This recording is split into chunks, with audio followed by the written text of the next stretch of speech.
राधा स्वामी साध संगत जी, स्वागत है आपका हमारे चैनल में। संगत जी, जब भी जीवन में कोई बड़ी परेशानी आई, व्यापार में अचानक नुकसान हो गया, किसी परिवारजन की तबीयत गंभीर हो गई, किसी अपने को खो दिया या कोई और भारी दुख आ गया, तो सबसे पहले आपने किसकी मदद ली? शायद रिश्तेदारों को फोन किया, दोस्तों से सलाह ली, अधिकारियों से सहायता मांगी। लेकिन जब हर दरवाजा बंद होता चला गया, जब हर कोशिश बेकार हो गई, तब आप कहाँ गए? क्या आखिर में गुरु के चरणों में अरदास करने नहीं पहुंचे? यही वह पल होता है जब हमें एहसास होता है कि असली सहारा केवल और केवल गुरु का ही है। लेकिन सोचिए, अगर शुरुआत से ही हम गुरु को पुकार तो शायद इतनी तकलीफें झेलनी ही ना पड़े। आज की इस वीडियो में हम इसी गहरे सत्य को समझेंगे, कैसे सच्ची अरदास और पूर्ण समर्पण से हर मुश्किल आसान हो सकती है। इसलिए वीडियो को अंत तक देखें, इसे लाइक करें और चैनल को सब्सक्राइब करना ना भूलें, ताकि यह अमूल्य ज्ञान और भी लोगों तक पहुंचे। साथ संगत जी, जब भी कोई संकट आता है, हम हर तरफ मदद की उम्मीद करते हैं। परिवार, मित्र, सगे संबंधी और यहाँ तक कि अधिकारी वर्ग से भी सहायता की आशा रखते हैं।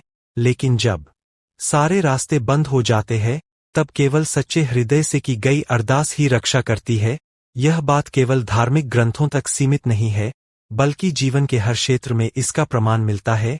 जब व्यक्ति के पास कोई अन्य विकल्प नहीं होता, जब वह हर सांसारिक सहारे को आजमा चुका होता है और विफल हो चुका होता है, तभी उसे सच्चे अर्थों में परमात्मा की याद आती है। हम श्रीमद् भगवत गीता और श्री गुरु ग्रंथ साहिब जी में इस विचार को बार बार पाते हैं कि जब व्यक्ति पूरी श्रद्धा और भक्ति से प्रभु को पुकारता है, तो प्रभु अवश्य सुनते हैं। द्रौपदी का उदाहरण हमारे सामने स्पष्ट है।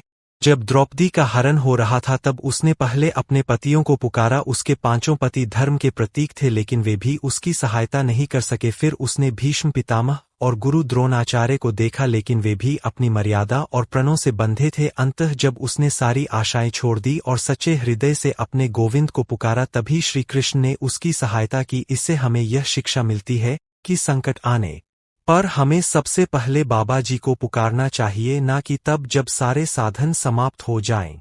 बहुत बार हम अपनी बुद्धि, अपनी ताकत और अपने संसाधनों पर भरोसा करते रहते हैं, लेकिन जब इन सभी चीजों से सहायता नहीं मिलती, तब हम प्रभु की ओर रुख करते हैं।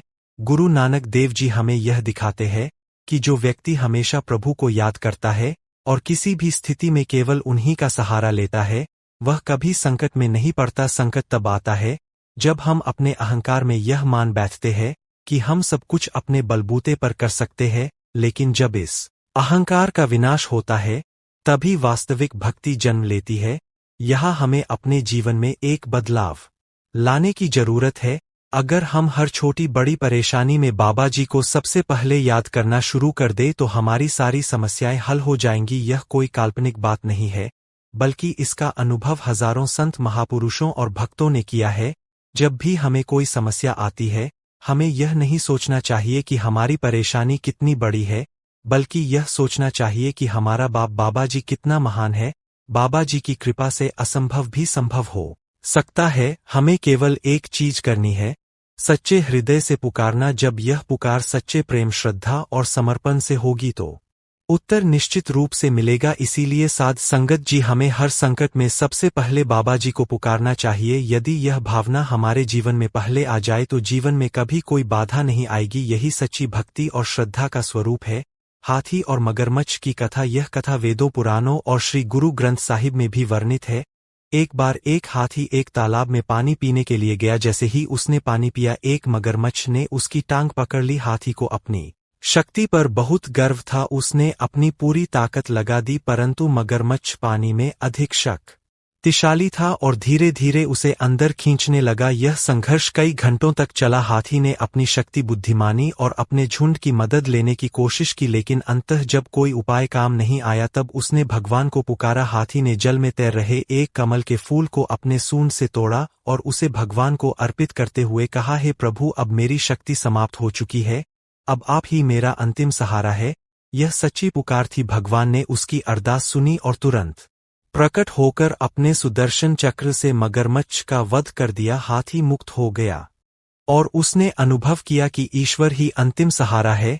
इस कथा का सार यही है कि जब तक हमें अपने बल का घमंड होता है, तब तक सहायता नहीं मिलती। लेकिन जैसे ही हम विनम्रता से पूर्ण समर्पण करते हैं, और अपने घमंड को त्याग देते हैं, तब ईश्वर हमारी सहायता के लिए अवश्य आते हैं। सच्ची अरदास और गुरु की कृपा। गुरु नानक देव जी कहते हैं कि जिस अरदास में दोष पूरी होती है, पहली भरोसा की गुरु सुन रहे हैं, और दूसरी विनम्रता व अरदास अवश्य पूरी होती है। जब हम पूरी श्रद्धा से अपने अंदर झुकते हैं और केवल गुरु पर भरोसा रखते हैं, तभी सच्ची सहायता प्राप्त होती है। जब द्रौपदी ने संकट के अंतिम क्षणों में भगवान को पुकारा, तब कृष्ण ने कहा, मैं तभी आया जब तूने सच्चे मन से मुझे पुकारा। पहले तुझे अपने पतियों की शक्ति पर भरोसा था, इसलिए मैं नहीं आया। यह हमें सिखाता है कि हमें सबसे पहले गुरु की शरण में जाना चाहिए, तभी सहायता मिलेगी। गुरु के प्रेम की सच्ची पुकार। संत महापुरुष कभी भी सांसारिक समस्याओं के लिए अरदास नहीं करते। उनके लिए सबसे बड़ी समस्या यह होती है कि कहीं उनका गुरु प्रेम कम ना हो जाए। जब अमृत वेला छूटने लगे, नित्य में कमी आने लगे और श्रद्धा घटने लगे, तब वे व्याकुल होकर गुरु को पुकारते हैं।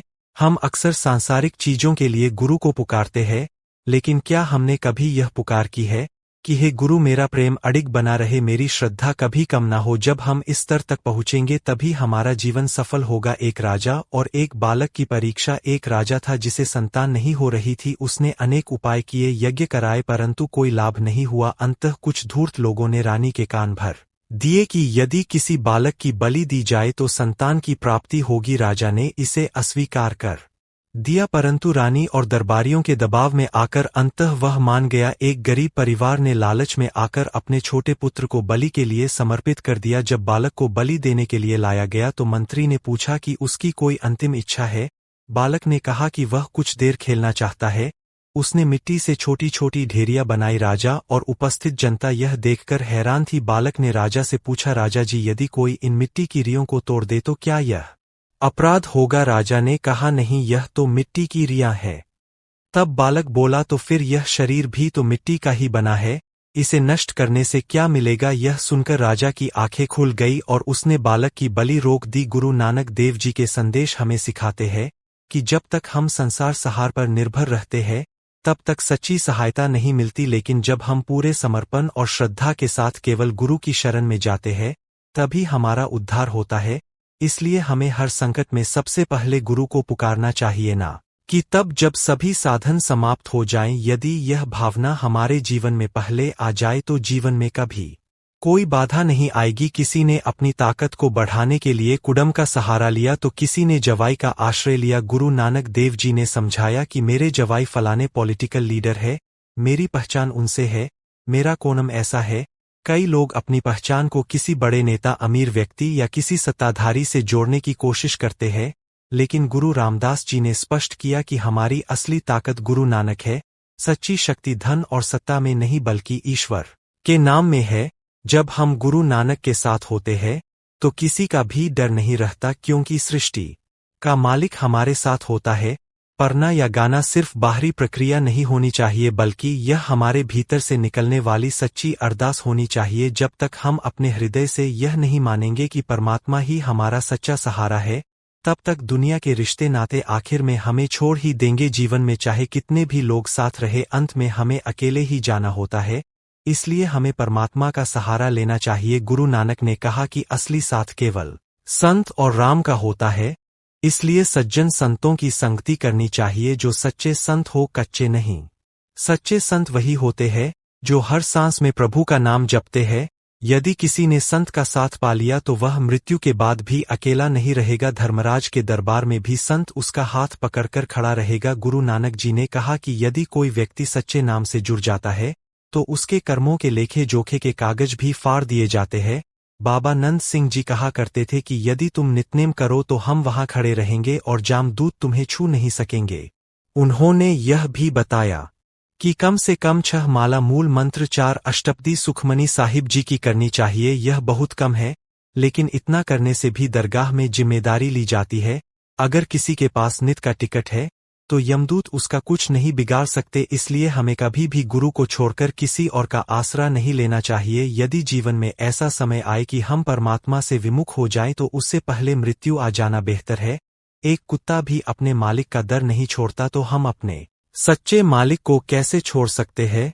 अगर कहीं लिखा हुआ है कि हमें गुरु से बिछड़ना तो इससे पहले ही हमें अपने जीवन की समाप्ति की अरदास करनी चाहिए। गुरु नानक जी कहते हैं कि जो सेवा मिली है वह सिर्फ 40 दिनों के लिए नहीं बल्कि जीवन भर के लिए होनी चाहिए। हमें यह प्रार्थना करनी चाहिए कि हमारा अमृत वेले का सिमरन और सत्संग कभी बंद ना हो। वाहेगुरु जी का खालसा, वाहेगुरु जी की फतेह। कभी कभी जीवन में ऐसा समय आता है जब हम खुद को अकेला महसूस करते हैं, मुसीबतें हमारे रास्ते में खड़ी होती है और हमें समझ नहीं आता कि क्या करे। ऐसे समय में हमें लगता है कि कोई हमारी मदद नहीं कर रहा, लेकिन सच तो यह है कि परमात्मा हमेशा हमारे साथ होते हैं।